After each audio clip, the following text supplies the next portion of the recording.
Welcome to Chapter 6. This chapter is on sexual behaviors. So, in terms of sexual behaviors, studies show that consensual, responsible, and caring sex can enhance a person's self-esteem and happiness. And other studies show that irresponsible sex when we are too young or not ready, and when there is not mutual respect, can lead to regret, guilt, and decreased self-esteem. So in this chapter, we explore mainstream sexual activities to help in making educated and responsible choices.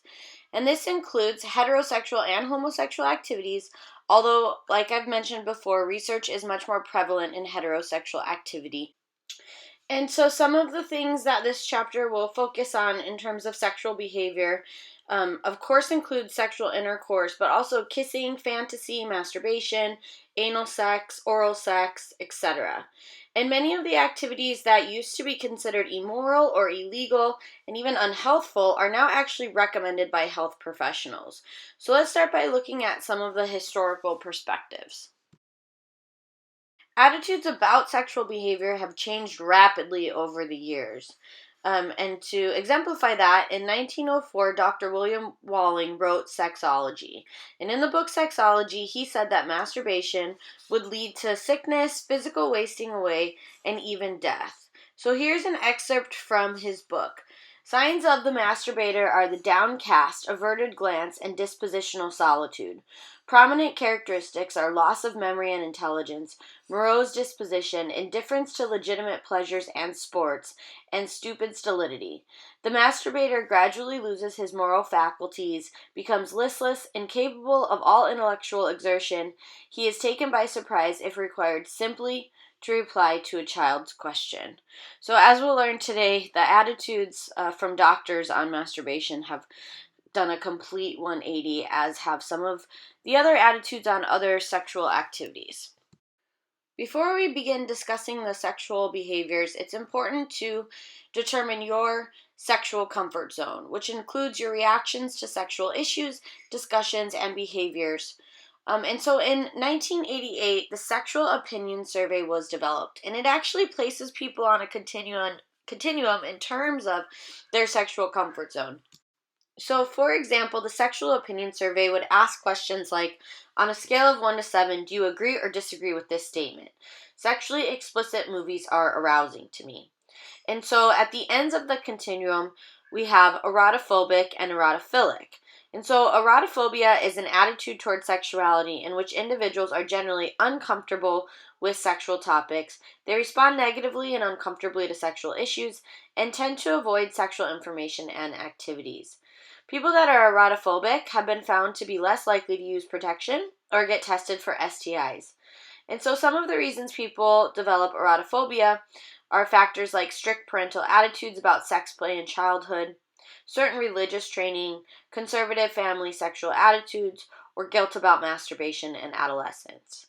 And at the other end of the continuum is erotophilia, and this is an attitude toward sexuality in which individuals are comfortable with sexual issues, they seek out information, they enjoy sexual behavior, and they respond with positive reactions to sexual topics. Generally, this is due to factors like parents that are good sexual educators and not embarrassed to talk about sex, frequent masturbation in childhood and adolescence, and an understanding of sexual facts in adolescence.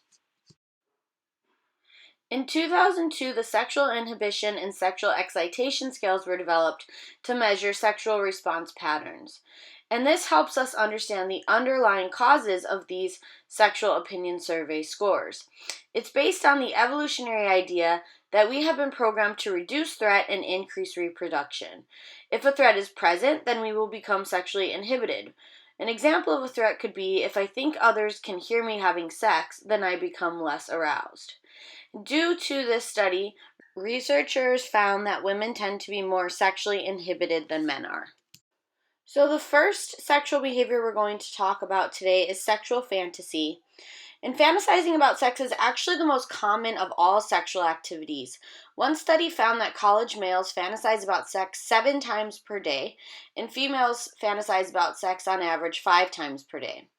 Another study found that 95% of people fantasize about sex, and fantasies can happen anytime, anywhere, and they can be voluntary or involuntary. They can or they cannot include physical arousal. They can be emotionally positive or negative, like, oh, I wish I didn't fantasize about that. Most people report fantasizing during masturbation, and 70% of people report fantasizing during sex. So people who fantasize tend to be better adjusted sexually, have fewer sexual problems, and report greater sexual satisfaction. Health professionals say that fantasizing provides a safe sexual outlet, enhances arousal, relieves boredom, treats sexual problems, relieves sexual anxiety, guilt, and doubt. And some people feel that sexual fantasies are wrong, sinful, or immoral. In fact, 95% of Christian college students report guilt about having sexual fantasies, and this might be due to the fact that many religions teach that thought is just as bad as action. Another study found that 25% of college students report feeling guilt from having fantasies during sex, and 84% of college students report having unwanted or intrusive fantasies. So feeling guilt about fantasy increases sexual dissatisfaction and is likely to lead to sexual problems. So for some people, fantasy can be so dominant that it interferes with their daily activities or sex life. They could be unable to engage in sexual behaviors with their current partner unless they fantasize about their previous partner, for example.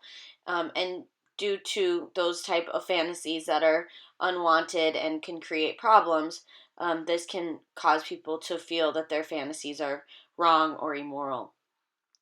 So with that being said, let's take a look at the slide here and see the content of fantasies that research has discovered based on gender. So this slide shows fantasies with no significant difference, meaning that both genders fantasize about these things pretty evenly. However, there are some fantasies that have significant gender differences, like the ones you see here on the slide. So, watching your partner undress is a fantasy that's higher for men than women. Fantasies about oral sex are higher for men than women. Having sex with a virgin is significantly higher for men than women. 2 or more lovers at the same time, higher than men for women. Sex with a mysterious stranger, higher than men for women. Getting married, higher for women than men. Being rescued by a future lover, higher for women than men. And heterosexuals having homosexual fantasies and vice versa is higher for women than it is for men. Okay, so let's check out this clip on sexual fantasies. A famous rapper once asked the poignant question, "What's your fantasy?" A recent survey has the answer, and it's not what you think. Hey everyone, Julia here for D News. Let's be honest, most people fantasize about sex. These mental images can be a quick flash-in-the-pan picture or a long, drawn-out narrative of a picnic or romp on the beach. But contrary to a recent popular novel-turned-movie, most people's fantasies are really tame. The most common fantasy for both men and women, having romantic feelings for someone while engaging in sexual activity. Yeah, you heard me right. Feelings are the most common fantasy. So says a study from the Journal of Sexual Medicine. But to be fair, it was a self-reported Canadian study, and surprisingly, no maple syrup was involved. But men and women, for the most part, are on the same page. The top 3 fantasies for women include having sex on a romantic location like a deserted beach, having sex in an unusual place such as an office or a public toilet, or taking part in oral sex. The top 3 fantasies for men: taking part in oral sex, having sex with 2 women, or having sex with someone that they know but is not their spouse. Yeah, it's pretty vanilla, right? Other findings: both straight men and women frequently fantasize about having sex with the same gender more than scientists previously thought. Domination and submission also proved quite common. What's interesting about the survey is it reinforces how women very much separate the fantasy from the desire. While some admitted to imagining scenes of domination, they would never want that to happen in real life. Women would want to read about it, but would never want to actually meet Mr. Grey in an elevator. While most men, on the other hand, tend to equate fantasy with desire. So why do we fantasize at all? Sexual fantasies for a long time were considered sinful or a sign of illness. Sexual fantasies in women were once a sign of hysteria. Oh, Victorian social norms, you were so wrong. Well, now we see fantasies as healthy and an important part of the sexual process. For both men and women, fantasizing starts the sexy juices flowing, which might help some women who feel like they have trouble getting into sexy time. The more sexual fantasies you have, the more sexual desire you feel. Fantasies can be a great way for couples to build trust and intimacy, either through sharing them or acting them out. And half of all couples do discuss fantasies. It's a great way to mix up a marriage without messing up the monogamy. Talking about fantasies leads to better communication and better sex, which can lead to a happier relationship, which can lead to greater life satisfaction. The trouble with fantasy, though, comes when people use it not as a way to intimacy, but as a way to create distance between them and their partner. Let's say you imagine someone else other than your partner too often, or you imagine you're not there in order to dissociate from the experience. If those happen too frequently, that's not a good sign. But no matter what your fantasy is, unless it's harmful to other people, children, and/or animals, it can be good for you. A study published in Personality and Social Psychology Bulletins suggests that fantasizing about sex improves analytical reasoning. Daydreaming about love stimulates creativity, on the other hand, which explains all the poems, songs, and art. And we know from previous research here at D News how daydreaming is good for the brain. So give a boost to your biggest sexual organ, your brain. Go forth and fantasize. Just not in the comments below. Guys, I'm not gonna ask you about your sexual fantasies, so please keep them to yourself. But tell us this, are there any questions you want us to answer? Leave them in the comments below, and be sure to hit subscribe for more D News every day of the week. Many people report having fantasies that they would not actually want to happen in real life. And some of these involve famous people, unusual, forbidden, or taboo sex activities, situations that may be illegal, dangerous, or frightening in real life. However, sex offenders tend to fantasize about these things way more often than a person who is not suffering from like pedophilia or some other compulsion that would lead to becoming a sex offender. Some women report what are called rape fantasies, but also say that they would absolutely not want this to happen in real life. And so research shows that a rape fantasy is significantly different than what actual rape would be. In fantasy, the woman is in charge, she experiences no pain, there's no real violence, and there's no fear of being hurt or killed. In the fantasy, the woman sees herself as being so irresistible that the man can't control himself, and she allows him to feel in control while he pleasures her. So it's significantly different than an actual rape. Some couples use fantasy to enhance their sex life. Sharing fantasies with your partner can be great, or it can be harmful to the relationship. So if you were, for example, to express to your partner that you fantasize about your previous partner, that could be harmful. But if you express to your partner a fantasy that you're able to act out, like role playing, for example, maybe this is something that could really enhance your sex life.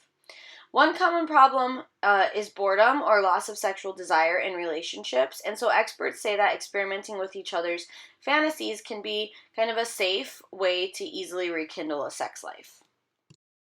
The next sexual behavior we're going to discuss is masturbation, and it's defined as any sexual activity performed on oneself, but typically it involves focusing on manipulation of the genitals until the person has an orgasm.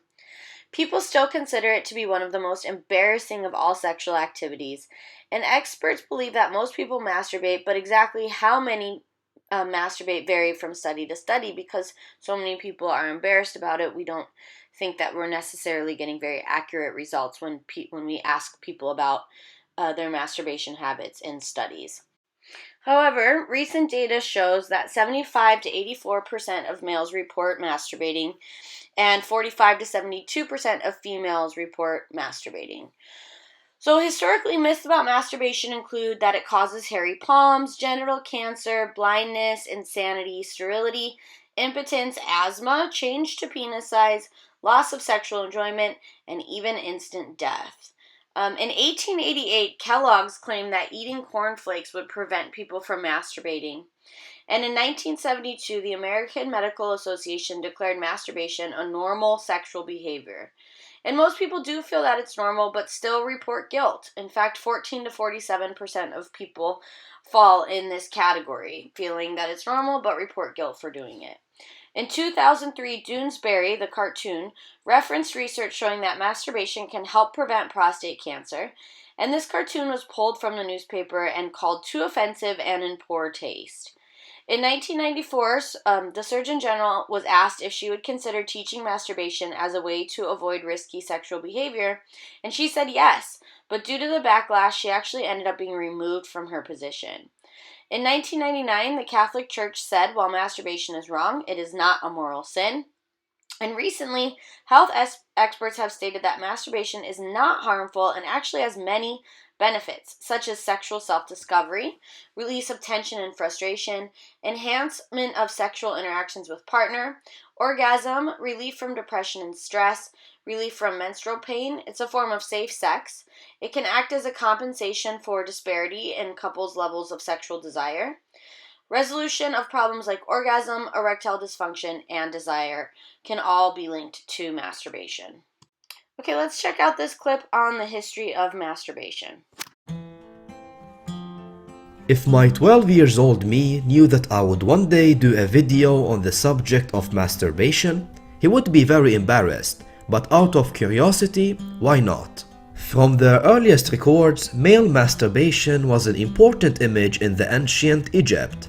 The Egyptian god of creation, Atum, was believed to have created the universe by masturbating to ejaculation, and the flow of the river Nile was attributed to the frequency of his ejaculations. To worship their god Atum, the Egyptian pharaohs were required to masturbate ceremonically one day a year into the river Nile.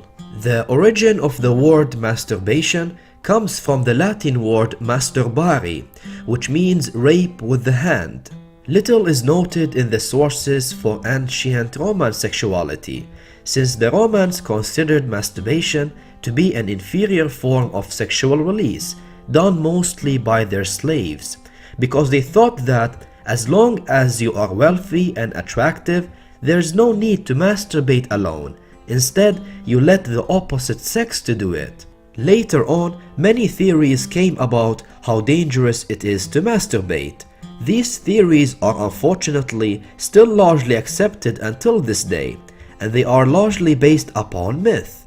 One myth for which masturbation would be the cause of blindness, because with ejaculation, zinc was lost, and zinc is an element that protected the eyes from the light. Another myth stated that masturbation made the body weak, because energy was lost in the act of masturbation, as well as within the ejaculation fluid itself. Finally, since the orgasm was like an epileptic discharge, it was believed that masturbation was the primary cause of epilepsy. Crazy, right? Since masturbation was thought to be so dangerous, many cures were developed to eliminate its practice.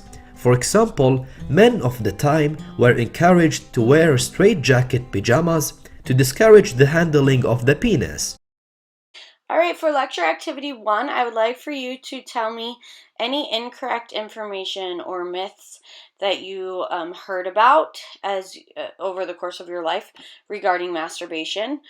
So if it's only 1, then just tell me 1. If it's 2 or 3, then tell me 2 or 3 for lecture activity 1. So any misinformation or myths that you have heard or been told were true about masturbation for lecture activity 1.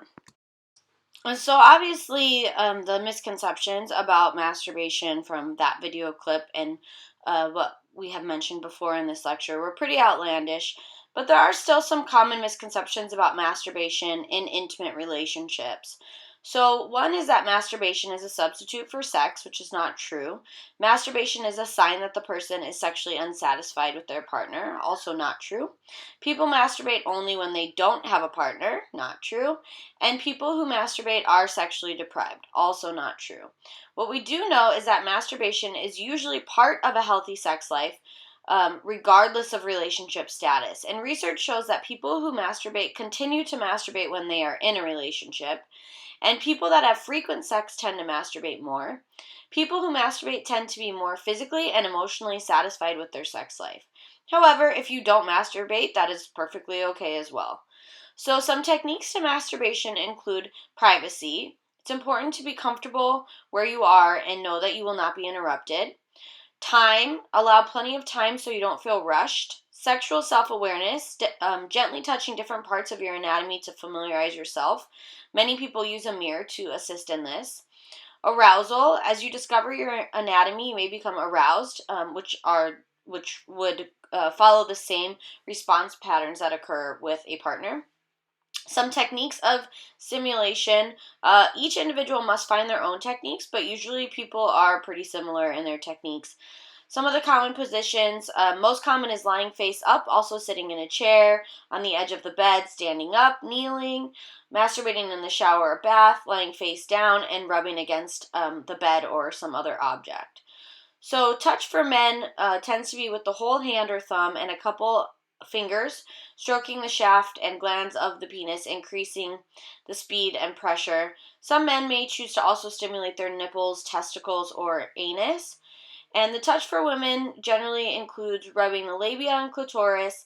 Less women actually insert anything into the vagina, and some women prefer to touch their breasts as well. In terms of the orgasm, the first couple of times one masturbates, they may not have an orgasm, but eventually orgasm becomes the goal of masturbation and happens most of the time. Some people like to use artificial lubrication like lotions, creams, or body oils, but water-based lubricants tend to cause the least irritation. And then there are also vibrators, and many women do use a vibrator. Most of them choose to use it on the clitoris and don't actually insert it, although some do. Okay, so let's watch a video now on masturbation. Surveys show that 95% of men and around 72% of women have masturbated in their life, but with rumors that it's unhealthy, can cause blindness, and even infertility, can masturbation be good for you? Feeling yourself isn't just for single people. 70% of men and 40% of women in relationships reported masturbating within the 4 weeks leading up to a recent survey. After all, it feels good. Not only is dopamine released, which helps control the brain's reward and pleasure centers, reducing feelings of stress, but other endorphins released during an orgasm can decrease your perception of pain. For women, polishing the pearl can reduce menstrual cramping. And of course, with the help of the hormone prolactin, which is linked to sleep, you're likely to feel exhausted and catch some much-needed Z's. Feel like you're coming down with a cold? One study found that in males, components of the immune system are activated during masturbation, increasing the number of white blood cells in the bloodstream. Solo sessions might also help men reduce cancer, with high ejaculation frequency correlating with a decreased risk of total prostate cancer. Though it's unclear why, researchers hypothesize that increased ejaculation means potential carcinogenic secretions in the prostate are excreted more regularly, decreasing their negative impact on the body. But why have humans and animals evolved to masturbate if it's seemingly a waste of energy or semen in men? Well, it turns out that self-love can actually improve the quality of sperm. A study showed that recent male masturbation reduced the number of sperm inseminated at the next copulation, but not the number retained by the female. From this, it was concluded that masturbation is a male strategy to improve the fitness of their sperm, as younger sperm have a higher likelihood of insemination. Not only that, but masturbation can improve your sexual performance. Both women and men have pelvic floor muscles that stretch from your pubic bone to your tailbone. As we age, these muscles weaken, causing sexual dysfunction in women and erectile dysfunction in men. But stroking the penis or clitoris can activate the bulbocavernosus reflex, resulting in pelvic floor muscles contracting. It's essentially a workout for your sex muscles. Nitric oxide levels also diminish with age and can contribute to a decreased sex drive, but masturbation can help maintain it in your blood throughout your life. But while masturbating does have physiological benefits, it's important to mix up your techniques. Using the same way to get off every time can make you sexually unresponsive to other types of stimulation. This could lead to decreased sexual arousal or performance when it comes time to do the deed with a real-life partner. So make sure you mix it up. At the end of the day, masturbation is a safe and healthy activity, so put on some music, light those candles, and have yourself a good night. And if you truly love science, we have a new t-shirt on sale for 1 more week. But unlike most trends, science is logical and never ends, and these science t-shirts will never go out of style. Seriously, science never goes out of style. Click on the screen or use the link in the description to get one. Don't forget to share this video on Facebook and Twitter, and subscribe for more weekly science videos. Okay, the next sexual behavior we're going to discuss is erotic touch, which is defined as intimate or sexual touching between partners, usually with the hands, for the purpose of sexual arousal and sharing sensual and sexual pleasure. So erotic touch includes kissing, sensual massage, caressing of breasts and nipples, and genital touching. It's often considered foreplay and is commonly used prior to intercourse. It's important to know that touch, even non-sexual touch, is necessary to humans. In fact, there was one study that found that 1/3 of babies that were in a Russian orphanage and were not touched touched actually ended up dying. So touch that doesn't lead to sex is equally as important in intimate relationships. When touch only occurs with the goal of sex, then touch is less pleasurable. So whole body sensuality and touch leads to more rewarding sex than just genital touching. So experts suggest that when you touch your partner, you touch them how they want to be touched, and you can pay attention to their facial expressions, body language, breathing, or moans to get cues on how they are responding to the touch. Asking them is the best way to find out how they want to be touched. Sometimes couples say that frustration occurs when they're touching their partner how they want to be touched, but their partner's not doing what they want because they are in turn trying to show them how they want to be touched. So each person is showing the other how they want to be touched, and no one's ending up being touched how they prefer. So you can use positive reinforcement with your partner if they touch you how you like. Tell them in the moment that feels good. And then you would want to wait until a non-sexual time and tell your partner in a positive way what you don't like. You don't want to just say during the act of sex, I don't like how you touched me. But you would want to say, like, I really like when you do this and that and the other thing, and this was wonderful and this was wonderful. I wasn't a fan of this particular thing, not my favorite, but everything else was great. So you want to be very delicate and gentle in the way you communicate about sex. And Masters and Johnson actually suggest taking your partner's hand and showing them where and how you like to be touched. So one type of erotic touch is kissing, and kissing can be a familial peck on the cheek, or it could be French kissing. So 87% of couples in the United States use French kissing as part of lovemaking. 88% of college students report French kissing in the last month. Another study found that 93% of college students report fantasizing about French kissing in the last month. In fact, it's one of the most common fantasies. And the deeper the couples kiss, the higher their relationship and partner satisfaction is, according to another study. It is important to note that herpes type 1 can be transmitted through kissing if there are open sores on the mouth. Another type of erotic touch is touching breasts and nipples, which can be arousing for both men and women. However, it is more common for women to receive breast and nipple touching, and they do tend to like it more than men. And this may be due to the obsession with breasts in our society. So there's a small percentage of women that can actually achieve orgasm through nipple stimulation alone. And researchers have found that women with smaller breasts may actually be more sensitive and enjoy it more.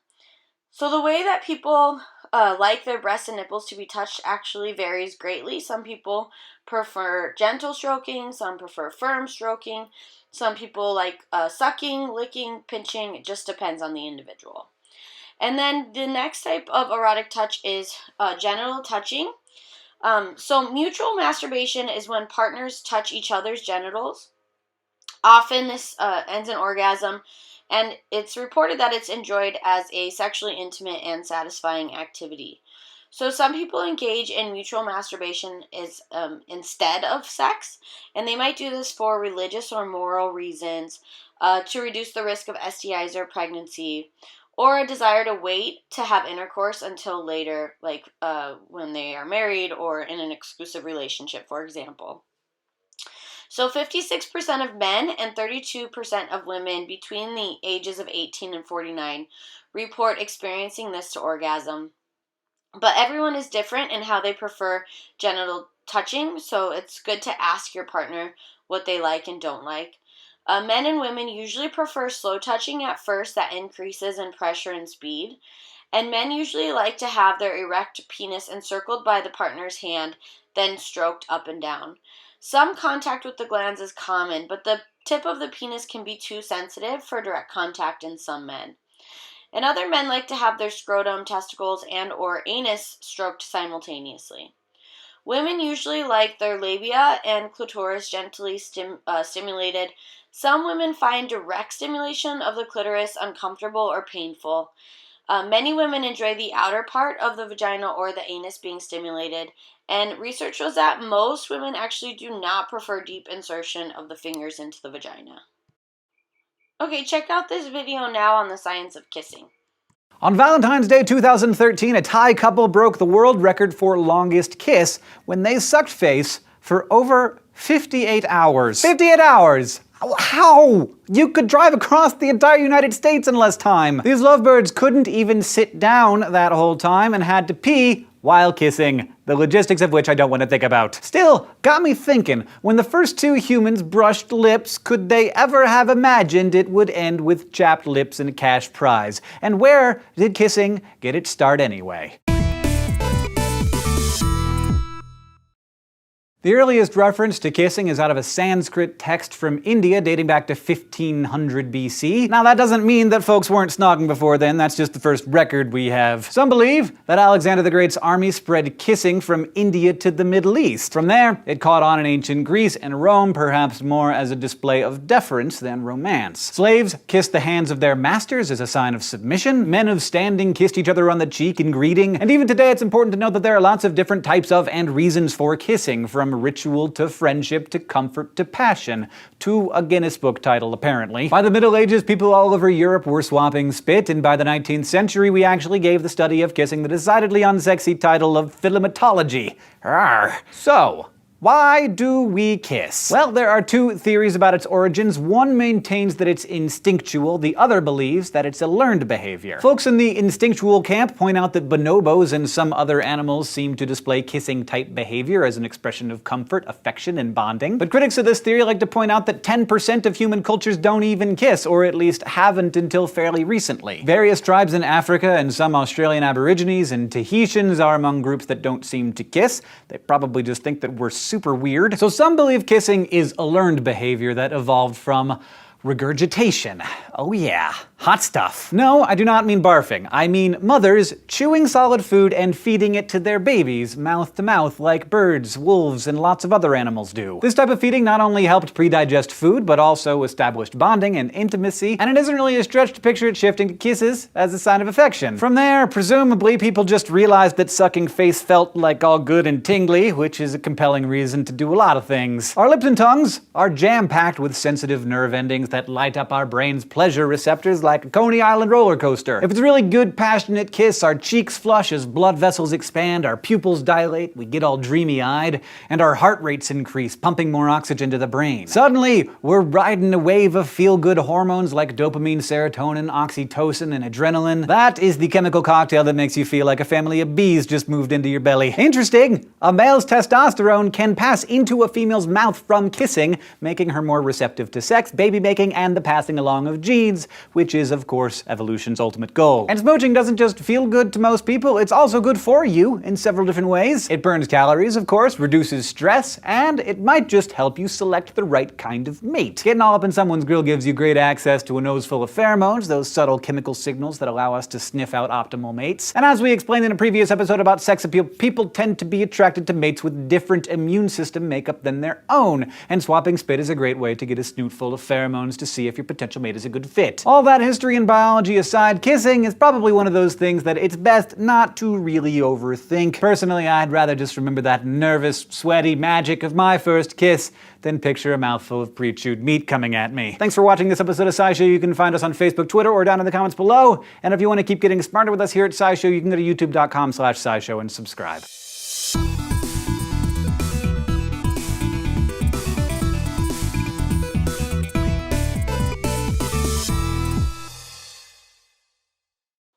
All right, for lecture activity 2, I'd like for you to reflect on your first intimate romantic kiss. Like not just kissing your mom or your dad, but like a kiss with a person that you had a crush on. For example, mine was in 6th grade, and a boy that I had a crush on had written me a note and asked me if I wanted to meet in the hall after math class and kiss. And I told all my friends that we were going to be kissing after math class. And so a bunch of people, his friends and my friends, and then me and him, we all met in the hallway. And then we pecked on the lips, and we both ran in opposite directions. And I remember it so clearly as being one of the most profound experiences in my entire life. And just feeling in complete shock about the whole thing, excitement, embarrassment, all of it. So I would like for you to tell me your first kiss story, for lecture activity 2 in 2 to 3 sentences. If you're not comfortable with doing that, that's perfectly fine. Instead, you can just tell me 2 to 3 things that you learned from that last video clip on kissing. The next sexual behavior we're going to discuss is oral sex. And oral sex is something that most people have experienced but are uncomfortable discussing. Research has found that 80% of people have engaged in oral sex, and 90% feel that it's normal or, and acceptable. These numbers are actually higher in college students, over 90%. And college students say that slightly more of them have received it than performed it. So the first type of oral sex we're going to talk about is cunnilingus, and this is oral sex performed on a female. It's Latin. Cunis means vulva and lingus means lick, and it can include kissing, licking, sucking, and sometimes light biting of the labia or clitoris, or inserting the tongue into the vagina. So most women usually prefer a slow start to firmer sucking of the labia and clitoris. They may also enjoy simultaneous stimulation of the breasts, nipples, anus, G-spot, or outer vagina. Fellatio is oral sex performed on a male, and it's Latin meaning to suck. So sucking is actually not a major component, and vigorous sucking of the penis can even be uncomfortable or painful for the man. But men do vary greatly on what they like. Usually it includes kissing and licking of the shaft, glans, and frenulum. Often the penis is put in the mouth and moved in and out, caressing with the tongue and sucking lightly. Some men also enjoy the gentle sucking of the testicles through the scrotum, and they may also like stimulation of the anus, testicles, their breasts, and or nipples. So the reason that people report liking oral sex is, one of the reasons is that it's one of the most common fantasies, so they're able to kind of act out their fantasy. For men, 96% of men have oral sex as a fantasy, and 84% of women. College students rate giving and receiving oral sex as somewhat to very appealing. Some people feel it produces deeper intimacy than other sexual behaviors, including intercourse, and many people feel it shows acceptance and enjoyment of the partner's entire body. It's focused and directed on areas that lead to orgasm, and many people report the only way they can orgasm is actually through oral sex. Another thing that sex experts like about it is that it's a good substitute for sex, but it's not free from STI transmission. So why some people object to oral sex is that they might not be particularly comfortable with it, and that's okay. You should, of course, never be pressured into it. 10 to 30% of people think that it's unusual, kinky, or unappealing. Some people have fears about ejaculation in the mouth. But semen is not harmful to ingest, and as a fun fact, it's about 5 calories per ejaculation. So if you're on a diet, it won't mess it up. Some people worry about the smell or taste of the vagina. These worries might be due to products that are sold that are intended to cover up the smell. So this can lead people to think that something is wrong with their natural odor and they need products to cover it up. But in reality, as long as there's good hygiene, people usually find the smell and taste appealing. However, if it's too strong of a smell, this might indicate poor hygiene or a possible infection. So let's watch a video now on the science of oral sex. However, I will warn you that there's just not really a lot of research done on oral sex, so what we do know is very limited, to say the least, and definitely not well supported by science. But this video at least gives us kind of an idea of what researchers are looking at in terms of studying oral sex, and it also gives us an idea of how much more information we need to gather from a scientific standpoint. A scientific study has just found that ingesting semen can cure morning sickness and depression.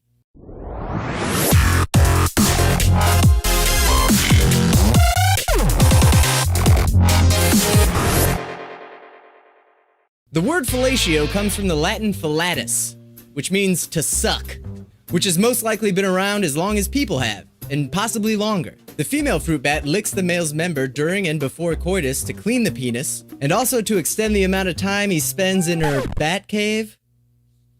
The ancient Indian Kama Sutra goes in deep about blowjobs, but overall gives the impression that it's a degrading and unclean practice, employed by only the most unchaste women. Legally, getting a little head is totally fine in most countries. no matter how looked down upon it is in certain areas and cultures.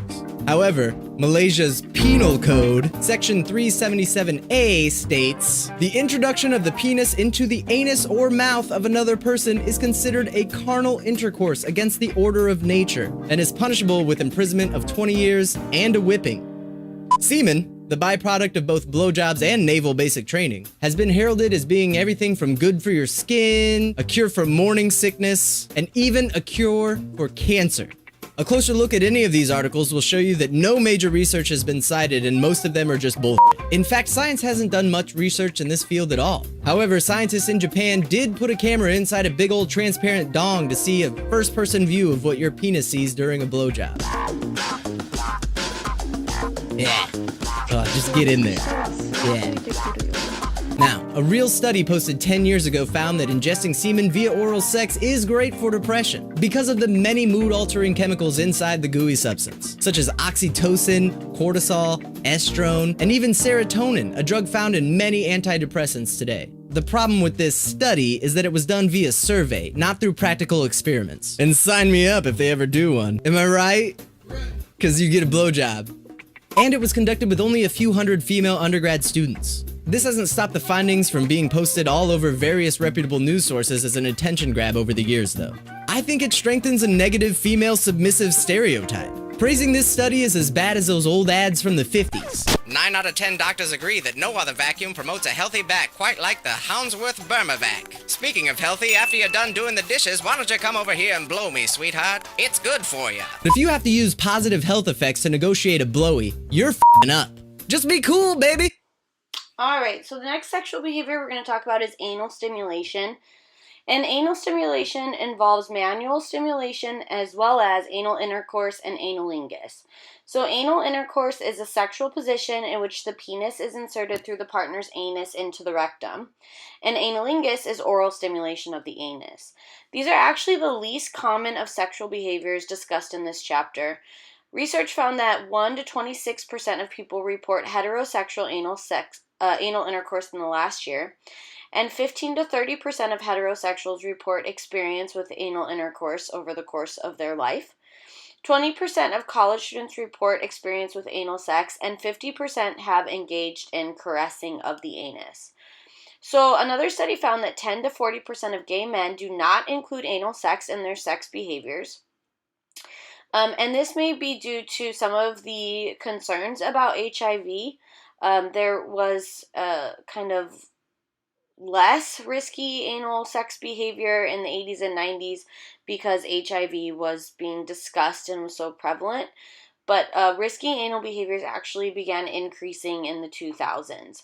So some people think that the anus might be too dirty or unappealing, but anal tissues are highly sensitive, making anal stimulation or anal intercourse pretty pleasurable to most people. So let's watch a video now on how anal stimulation can lead to orgasm.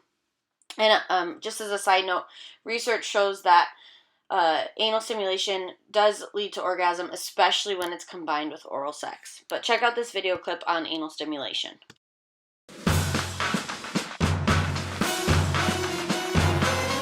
We want to have a conversation that's been getting renewed attention thanks in part to our friends at 538. So here's the question. Are orgasms a sure bet when you're having anal sex? A small survey from the Kinsey Institute showed that 94% of women reported having an orgasm in their last sexual encounter when they had anal sex. Look at that. That's way higher than all other sexual acts. It's pretty surprising, right? Now, this caught the attention of Fusion's own in-house financial reporter, Felix Salmon, who usually spends more of his time writing about money and not sex. He had some theories. The number of people we saw in this survey who were having anal sex, the number of women who were having anal sex, was tiny compared to the total number of women. So this is a very small, self-selecting group of women who we can surmise are more in touch with their bodies, more adventurous, and more likely to be having a huge amount of fun in bed. And thus orgasming? And thus orgasming. This is not a bad idea. In fact, one of the study's authors, Debbie Urbanik, said the same thing in one of her books. But Felix also had another theory. So in social science, there's this concept called reciprocity, which basically says that if someone does something great for you, then you feel the need to do something great for them. And it seems that what this data is telling us, that if a woman has anal sex with a man, then he feels more than any other sex act that it is then incumbent upon him to make sure that she gets an orgasm. So Felix thinks that a woman is more likely to have an orgasm during anal sex because her male partner, having just received the holy grail of sexual acts, is going to be more generous. Sure, maybe that's a possibility, but there's some pretty basic physiology that also explains why anal sex might be great for some when done right. Let's start with the female anatomy. One particularly notable spot. See that there? That's the G-spot. It's about 1 to 2 inches inside the body and is normally felt through the front wall of the vaginal canal. But let's be real, the vagina and rectum are only separated by very thin layers of tissue, so it's definitely possible that women will receive pleasure from indirect G-spot stimulation from anal sex. And for guys, you've got the prostate. It's this gland about a couple inches inside the rectum. Like the woman's G-spot, it will engorge during sexual arousal. So what we're trying to do here is show that Felix's idea works off this premise that anal sex is somehow the ultimate goal, that it's still forbidden. In fact, anal sex isn't as taboo as it used to be, and if you do really like it, there are probably some really basic physiological reasons why you do.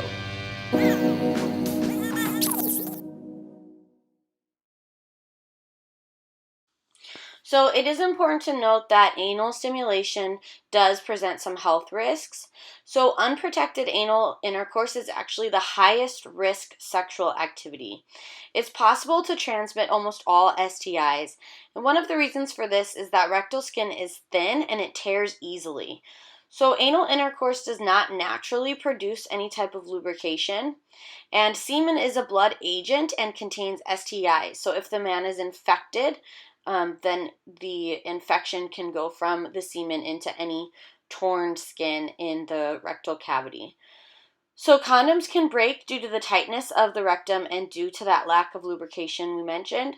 So experts suggest using a decent amount of lubricant, and penetration should be done slowly and carefully. Vaginal intercourse should never follow anal intercourse until the hand or the genitals is cleaned and the condom is replaced. Otherwise, it's likely that this will lead to a UTI or a urinary tract infection. Some research shows that frequent anal intercourse can actually cause hemorrhoids and weakening of the sphincter muscles. So let's watch a video now on the health risks involved with anal intercourse and how to be safe when doing anal stimulation. Well, it's a private part show, and here's an email from Janice in Fullerton, California. She writes, I enjoy having anal sex, but I want to know if there are any risks involved. Is it possible to get an STD in that area? I want to have fun, but I want to be safe. I'm glad she asked this question. This is really important because, yes, you can definitely get an STD from anal sex. Pretty much all of them. HPV, herpes, HIV, chlamydia, gonorrhea, syphilis. Anything you can get vaginally, pretty much anything you can get. And actually, it's a higher risk of transmission. It's easier. Yes, to get an Hepatitis B STD. even. Yep, and the reason that you can get transmission easier than vaginal penetration is because the lining in the rectum is much thinner and it can tear easier. There's a lot more blood flow around the rectum, so there's a higher transmission of any STDs that you can get vaginally, you can get rectally, and it's easier to transmit because tears can happen, and that the tissue. Direct entry into your bloodstream. So we know the connection to HPV and cervical cancer. We now know that it's linked to anal cancer as well. And it's important in terms of what you mentioned about tears and hygiene. It's important to use lubricants because that area is very sensitive. And it's also important to share that with your doctor, just because of what Dr. That you're doing that. Yes, because actually now for women, they're actually considering that you have a rectal pap smear. So it's important to make sure your doctor knows that you are engaging in anal intercourse. But not to say only all the bad parts, sorry to interrupt, that the rectal area, that there is a plexus of nerves between the vagina and rectal stimulation is pleasurable, and we understand that to men and women. So But if you're going to do that, never go from back to front. Never. Because then you're just spreading germs all over the place. And obviously, you can't get pregnant with anal sex, but you should use a latex condom to prevent yourself from the STDs in addition to the lubrication you mentioned. So thank you very much, Dr. Berman.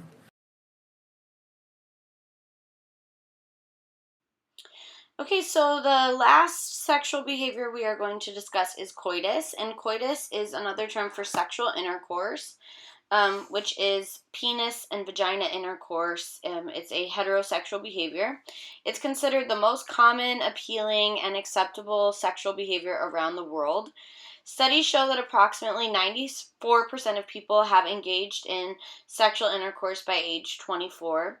And in terms of college students that have had sex, 73 to 93% of women have had sex when by the time they're in college or college aged, and 87 and 97% of men.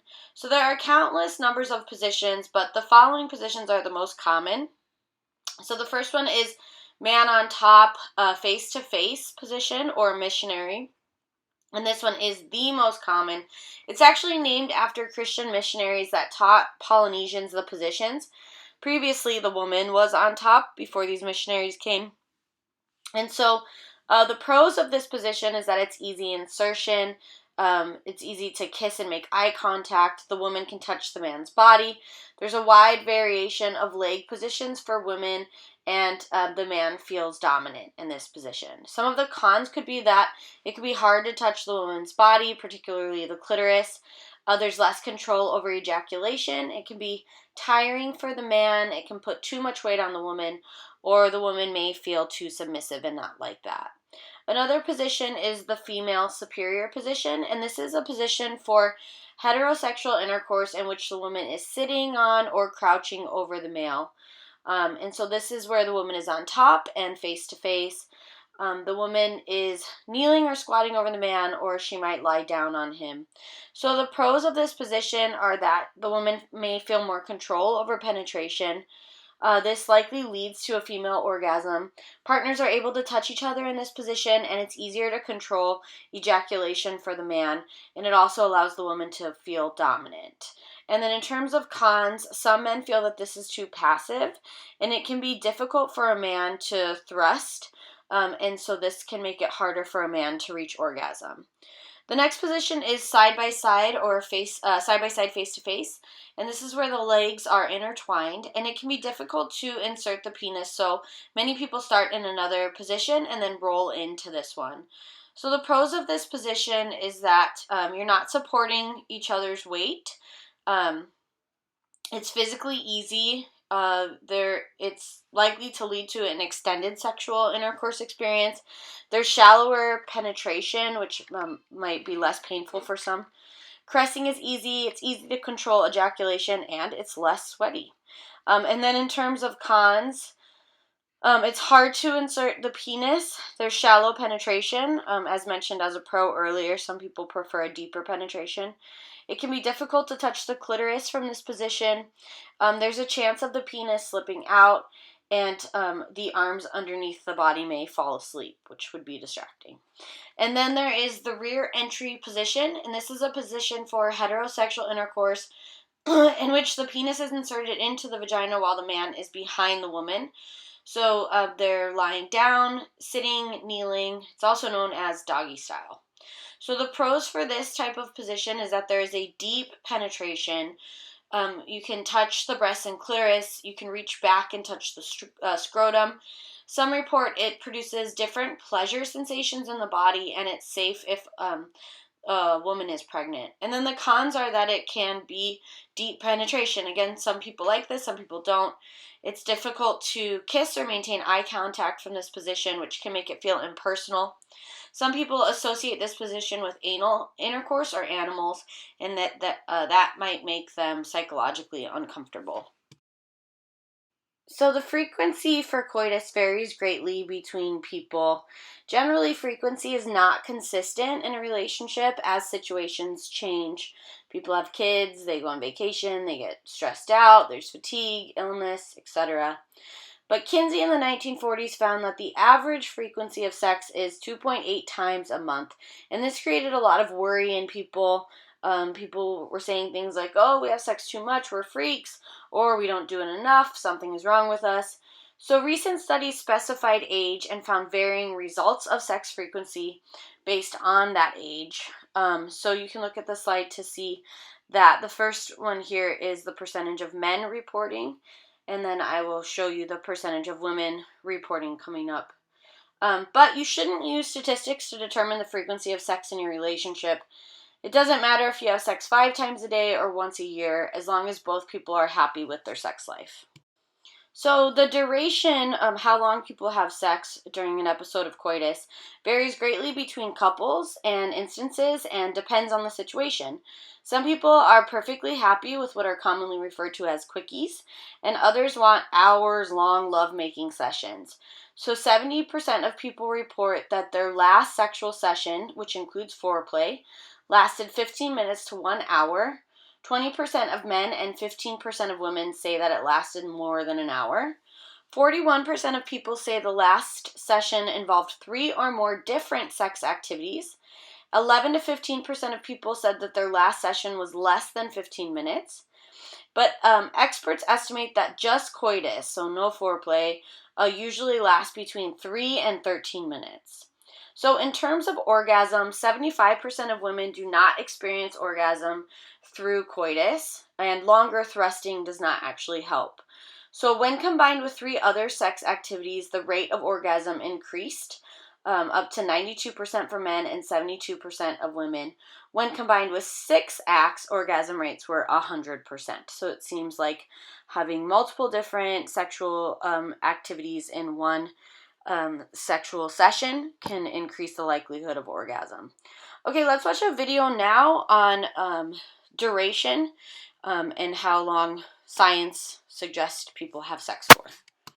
When it comes to sex, how long is too long?